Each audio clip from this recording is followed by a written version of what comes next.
it has been a while.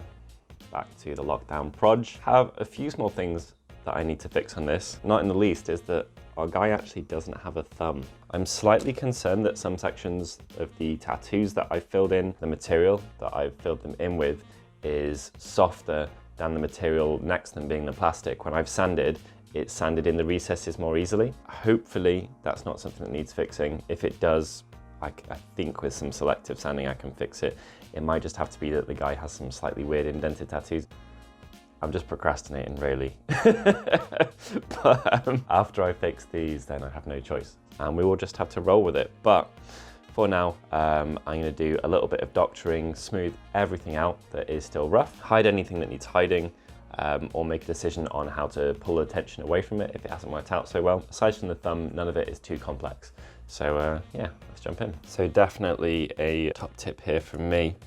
Now, if you're not storing your miniatures somewhere dust safe, which is practically nowhere, even a lot of cabinets have got gaps in them, and you haven't used your miniature for a while, I highly recommend getting a big old XL and giving it a dust off before you begin. The amount of, little particles of dust or small hairs or fluffy bits of clothing or stuff like that that collect on miniatures is really, really surprising, and you do not want them getting in there and screwing up your hard work. So even if I can't see anything coming off this chap, I'm gonna go all the way over him and just pretty him up. He's gotta be beautiful. This is gonna be an issue, and I think even if I don't use a thumb, let's go to the bits box from this model and see if there is a finger. That's from a Scar brand. Right, let's see if there's anything I can use to make this a little bit easier for me. I'm looking for a finger or a thumb that is roughly in the right pose. It doesn't even matter if it's from the,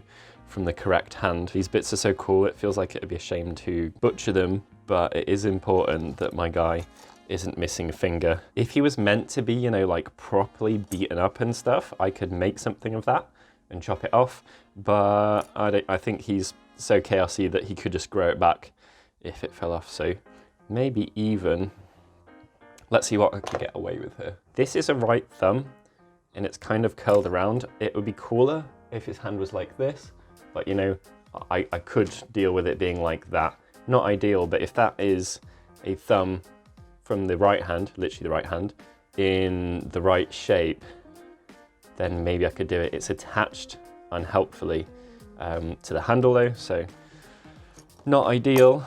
Let's have a look how it is on the actual orb that he's meant to be holding. So it's just the end of it. Maybe I just nip off a fingertip at that point. This is a really good reference, and pop that on. I can't chop this off. Maybe I can. Obviously I'm not going to be using this hand. Maybe that's it. Maybe I can fairly carefully with a knife remove this. Screw it. Super carefully. I'm going to remove my seal lines while it's still on the model because it's more secure there. Might even give it a little baby sand. Okay, fingers crossed. I'm going to go from the top where it is the most delicate first. I don't want to bend the claw back, in an unhelpful manner, and then what I'm going to do is this side's in cut, so it should be easier. This side is not in cut, so I'm going to go through that, and then obviously taking care to do it in small goes.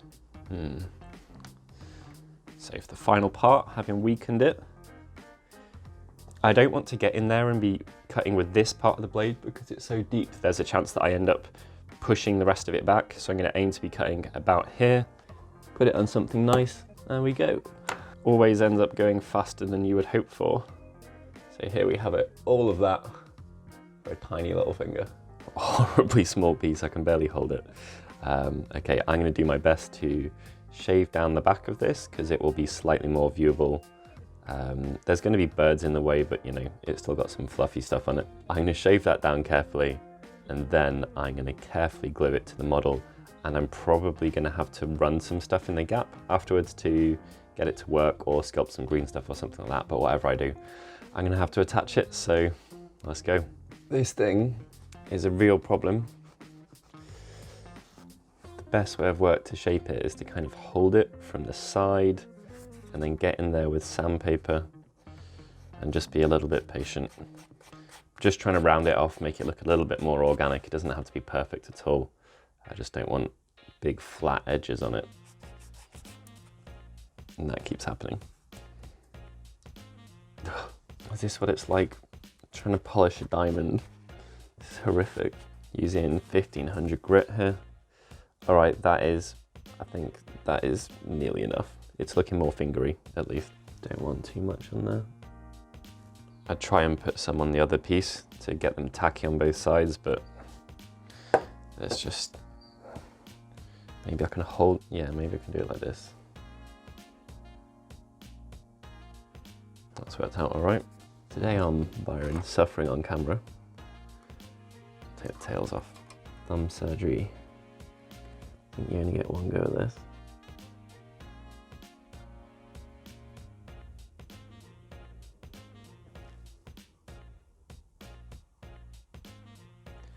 Okay, I would view that as marginally successful or, you know, acceptably successful, and that's what we're going for. So I'm gonna have to be super patient now, let that dry. I might put a little bit of sprue goo on it, but yeah, that's not too bad. His claw does not have to be perfect. The birds will be pulling attention, so that is probably, as I said, acceptable enough, which is exactly what we're going for. So I have just slightly overglued around his finger, and I'm hoping that'll make things sturdy enough that I can maybe do a little bit of sanding on model or resculpting on model.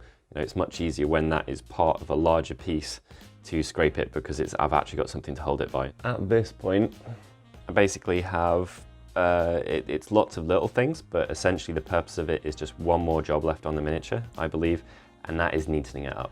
So nowhere on this model have I used green stuff to smooth things out or try to hide scrappy bits, which are in particular, you know, around this back section where I literally hacked away until I could get at it. So yeah, it's time to try and smooth or hide things to the best of my ability. I'm super pleased with how sturdy this guy is. He's really, like, that's a heavy base. It's got slate in it, it's got a load of weight in it. I'd be happy holding him by the tips of his wings. I'm really happy with how sturdy he is. It would be easier to paint were he not glued to his base, but I just have to live with it. You know, at least I've got somewhere nice to be able to hold him and angle him from, and I will work it out. It's not too much of a heavy model, but it would be far easier to, you know, gain access to certain bits. Luckily, and this wasn't done on purpose, but it's going to work out quite well, because he's not positioned right in the center of his base, he's actually set fairly far back. That means that it's quite easy for me to get access at exactly this angle, is the angle that my brush is approaching at, from, you know, behind him, underneath him, and around him, which is going to be pretty helpful in the painting process. Let's see how fixing him goes. I'm not particularly looking forward to this, but it is the last stage, so I can hold that in my mind.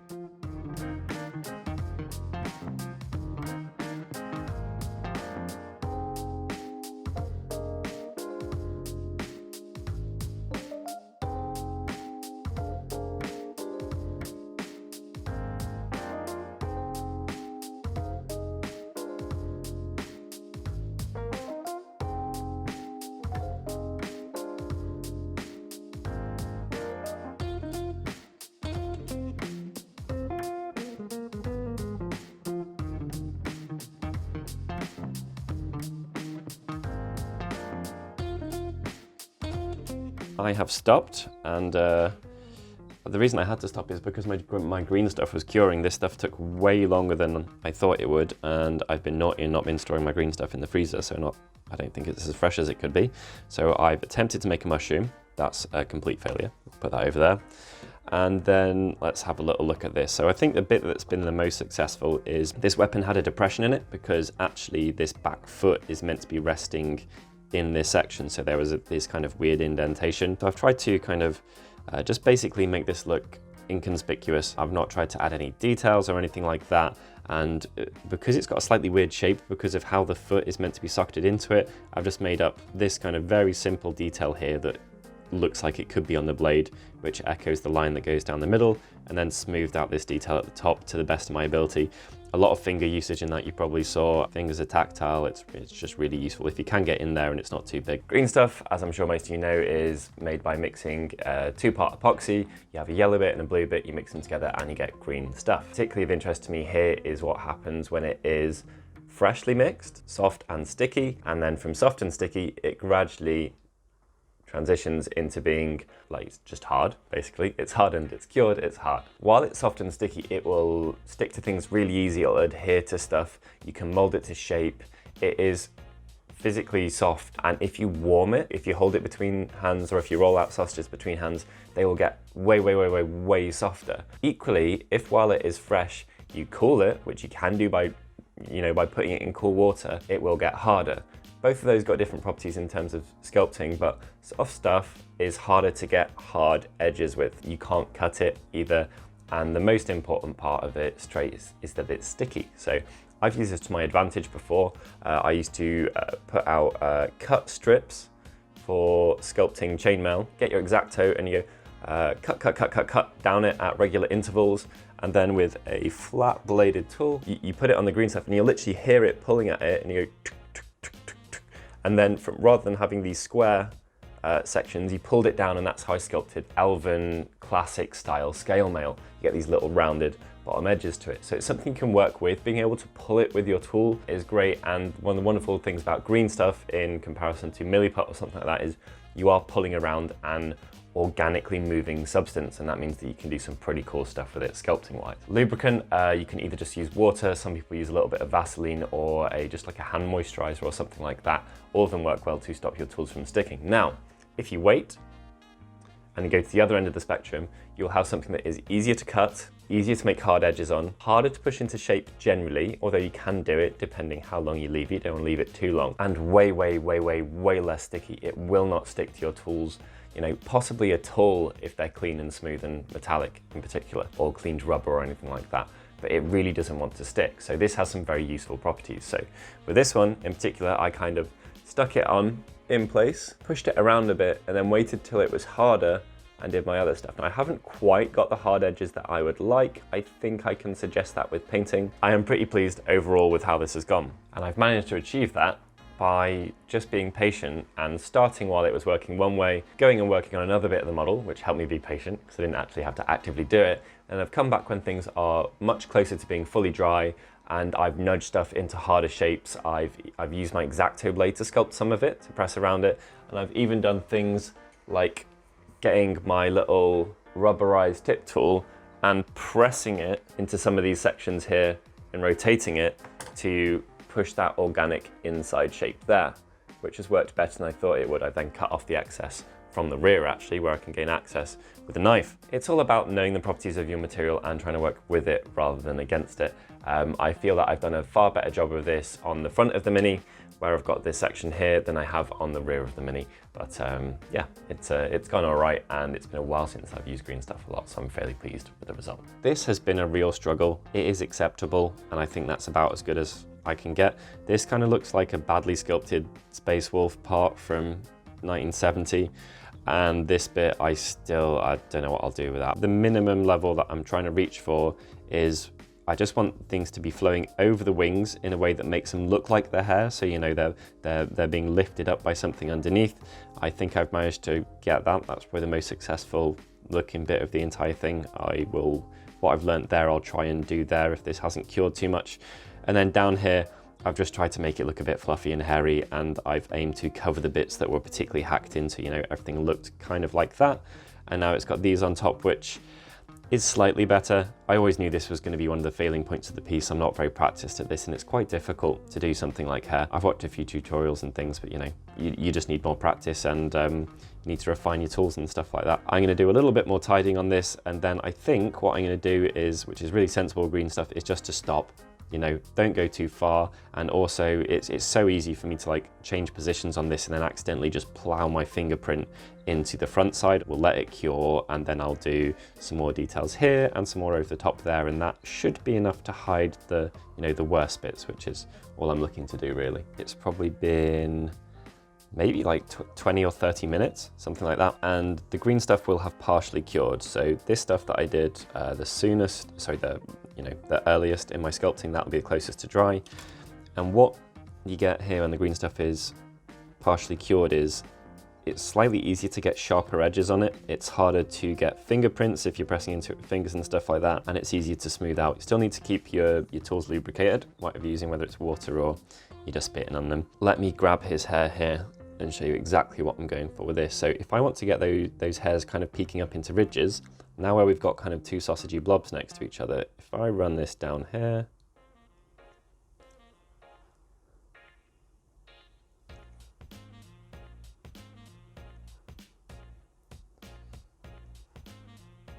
you can get things to kind of chunk and segment a little bit more easily. So I'm just going to be going over that. And then the other thing that's quite important is, here it's squeaking on it there, is just general smoothing really. Sounds odd. I'm just going over, and anywhere where I think it looks a little bit rough, to the best of my ability, I'm going to go in, you know, whatever tool is appropriate for the job, and just try and smooth these out, make them look a little bit more professional. You can go in there with a finger. Obviously that's more likely to round things off. So I'm going to jump between the two, and hopefully that'll help me polish these a little bit. Also, when we get to this stage, it does let you do kind of cute stuff. Like I'm going to try and, with a bit of careful angling, chop through this one and try and make it look like the hair is going under each other. And as long as I can change their profiles enough that, you know, their silhouettes change and make it look as if the angles are completely different just by knocking in that corner section there, then that's something that will help that impression. So this type of stuff is a lot easier when you get to this stage. You can also begin, if you wish, you know, it's an option I'll show you here. If you wanted to chop through stuff cleanly, because it's not sticky, you can do that slightly more easily. So if that's useful for the effect you're going for, then you can start bringing in cutting as part of what's going on. Let me do it here because this is looking a little bit chunky.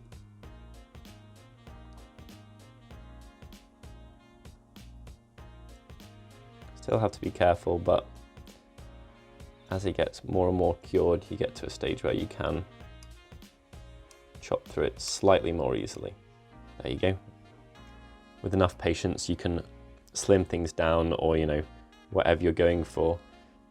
And then also I can curl my hair up and make it look a little bit more organic by putting little flicks on it. And those type of things do make quite a big difference. So this is the mushroom. Let's ignore the fact that this is an awful attempt at sculpting, and let's concentrate on one of my scrubs, which is the fingerprints, which are all over this. So this green stuff is probably approaching 2.5 hours old now, covered in fingerprints. Let's exaggerate this, let's make it worse. That's pretty much all the police would need to identify me now. What I've got here is any smooth, consistent surface. This could be plastic card, it could be your table, it could be whatever. The green stuff is no longer sticky, and I want to get rid of these. So now at this point, it's a much more forgiving surface for not picking things up. I'm having to put more force into doing this. And even though I'm rubbing it with my finger on one side, the other side on the paper is what's important. So we can already see there, I've lowered the profile. You can still just about see them. That's probably because this bit is recessed, so it isn't being pressed down as much. I'll just concentrate harder on that. And if you wanted, you could use a tool to roll it on the other side, you know, something that didn't have a pattern or something like that. Use the back of a sanding sponge. Never done that before, let's see if that was successful. There you go. Barely any fingerprints left. Green stuff properties change hugely from when you first used them and you first mixed it to, you know, right towards the end of its workable life expectancy. You can change these also by mixing the amount of yellow. Yellow is sticky, and blue is not sticky. Proportionally in your green stuff, generally there is more yellow than blue in the strips on either side. The yellow strip is fatter, so you, generally speaking, have a high proportion of yellow anyway. I've now got it to a stage where it's much easier to work with without it being so easy to pattern. It would be quite hard to sculpt this. I could cut into it, or I can do aggressive stuff using a lot of force, like if I wanted to make the end appear on that a bit longer.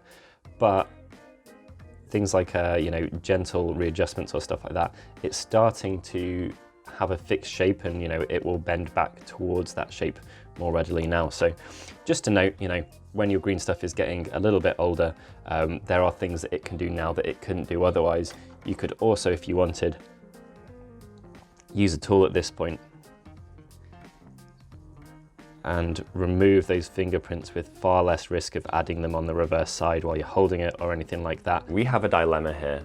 This finger, which I want, and I do not want on that ball, is going to be quite a hard thing to remove. What I'm going to do, in the interests of redundancy, is I'm actually going to make a green stuff mold, and I'm going to take a cast of this finger. The reason for doing that is, you know, I don't want to screw this one up and then have to invent a finger out of somewhere, or, you know, try and partially sculpt something this small if I hack too much out of it or something like that. So let's see how the kind of reverse press mold effect goes. I'm sure a few of you have some of these kicking about. You could use whatever you wanted though. I'm just looking for a frame to put my green stuff in. Mixed it up. This is about 10 minutes old. I'm doing this while it's fairly soft, so I will have to make sure that it doesn't end up sticking. I've already kind of dry fitted my piece that I'm looking to cast in there. All that remains now is to press it in and try and keep fingers crossed. So essentially, the nail is obviously going to be an issue. Whatever happens, I'm going to aim to go in at this angle, so the majority of it gets pushed in, you know, at a decent depth.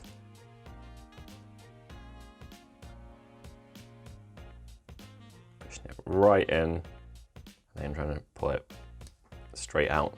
Okay, so looks kind of like a candle.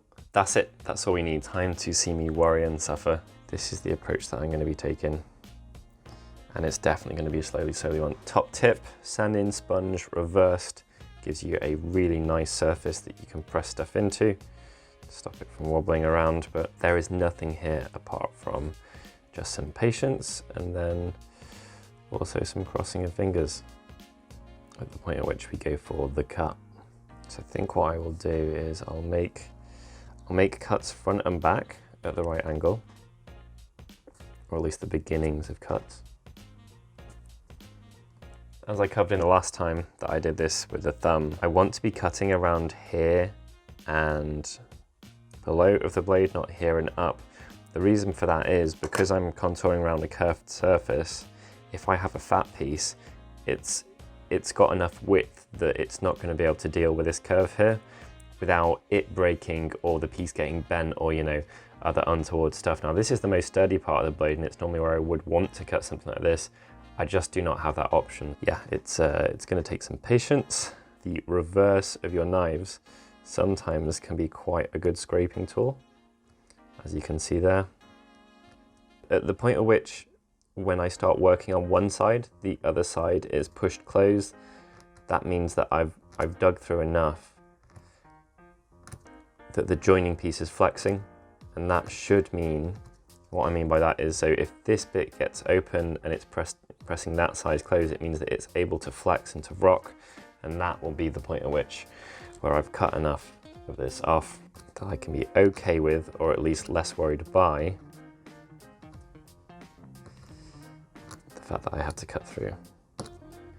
Don't want to rush it at any point. It's just no point. If you rush it, I'll end up like just one little slip and a great big line across there and screw up all of this work. So patience, patience, patience. Making sure to keep it brushed and clear because it means that I can see what's going on. There's no point working through a load of stuff obscuring line of sight. Right. Oh, there we go. All right. The work paid off. Still a little bit of cleaning there, but you'll notice because I cut in at angle, I've actually got slightly more of a finger-shaped piece here. That worked out really well. That's where it came off. So yeah, we're good. I've got some cleaning up to do on this, which won't be too tricky. Really pleased with that. That is pretty much the best outcome that we could have hoped for. As covered with the thumb, this isn't quite as extreme. I'm having a better time than I thought. It is quite difficult to sand and shape things that are this small, so let me show you exactly the approach that I took with the thumb. So now it's attached, that means that I can take little slithers of sandpaper and get in there and just sand around the detail. Now this thumb is on there, it's so much easier to gain purchase and it seems pretty securely attached. Unfortunately, This is going to be between two other pieces, so I'm going to need to do more of the work off model and then just glue it in, and once it's glued in, that's it. You know, pretty much maybe a tiny bit of tweaking, but there's just not the possibility to gain access there. So at least it's long enough for me to be able to get a all right grip on the finger, and I'll just have to do what I can. Luckily, this sanding sponge means that I can do stuff like that, and that makes a really big difference.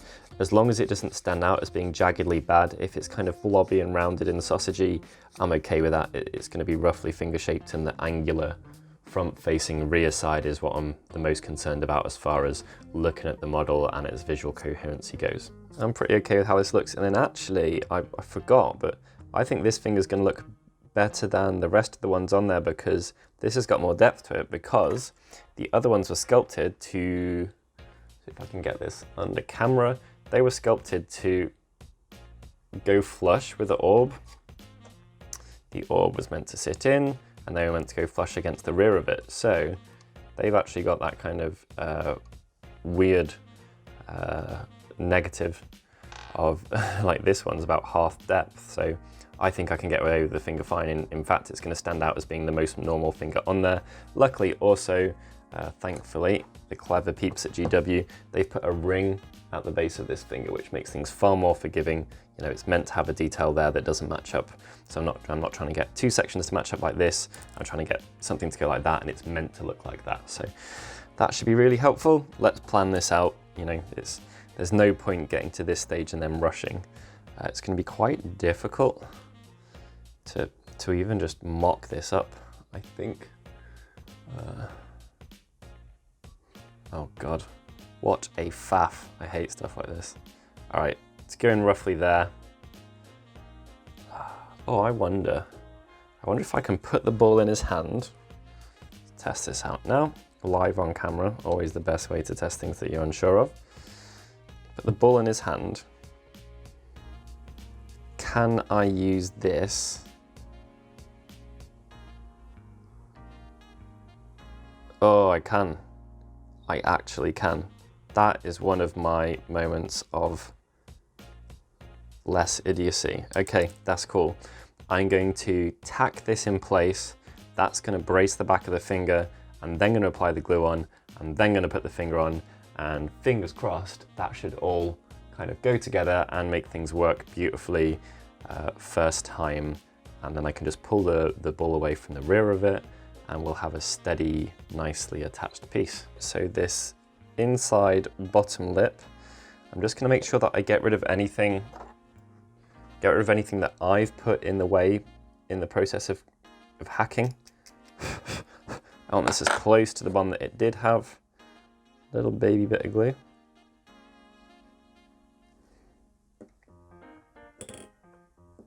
Holding in mind this will be hidden both behind the finger and under the birds.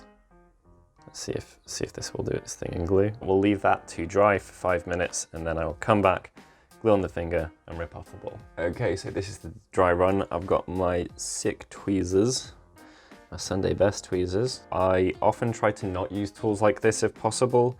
You know, fingers are fingers for a reason. They're dexterous, they're tactile, they've got better grip.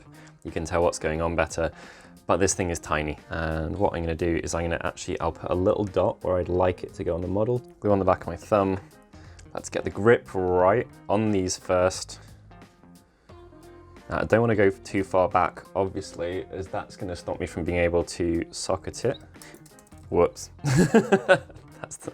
That's the problem of not being able to go too far back, so maybe I can hold it like this. No. Could have wrapped these in a bit of masking tape or something, but right. That feels pretty good.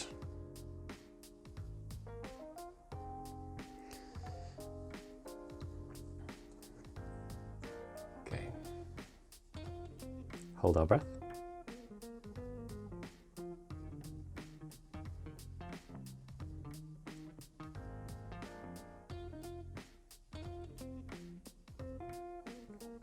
Screw the tweezers. Oh God, yeah. There we go. All right, fingers are best. This is really an unbelievable faff. That's better. X-Acto is best. Okay, what I'm going to do is quickly go and look at the box that the miniature came in, see if I can get a good look at where these fingers are meant to be. Okay, so I'm really glad I did that because it turns out these two fingers are super close together anyway.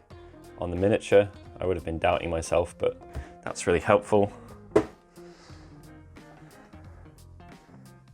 I think that is pretty good, so this video's just had too many tense moments, hasn't it? I'm feeling it. Orb comes away and rolls around. That join point looks okay. What I am going to do is with a needle applicator, drop in a little bit.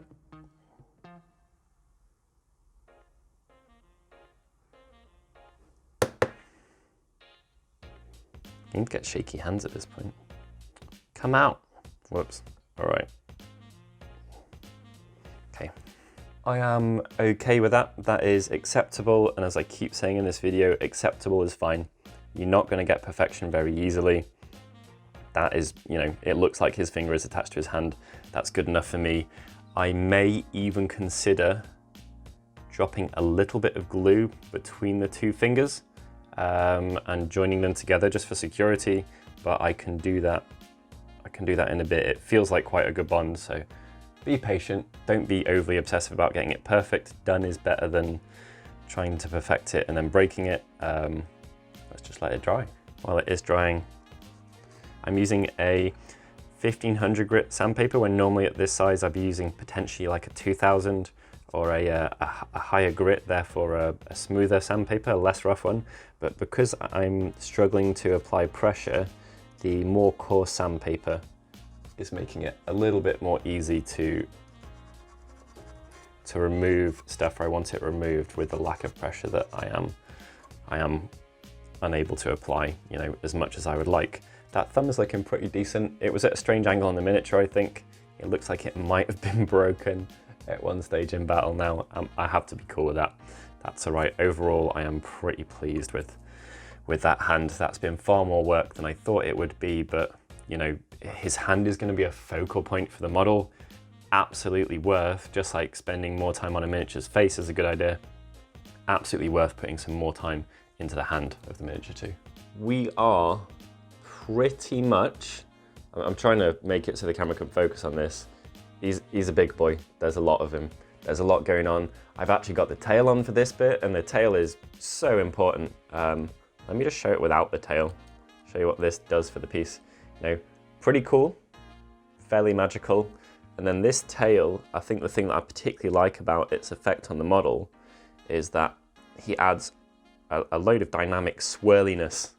Technical phrase, a load of dynamic swirliness. Look at that going on there. Suddenly you've got the birds erupting out, you've got his tail swishing round, he's almost in a cyclone. And you know, one of the things that you can get in computerized stuff or just art, but you don't get when you're doing something sculptural, is the ability to have leaves swirling round or something like that. So anything that kind of has that feeling of wind or movement in it, I'm well into. So I've got a tiny bit of tidying up to do on the rear of the model, but overall I'm pretty pleased.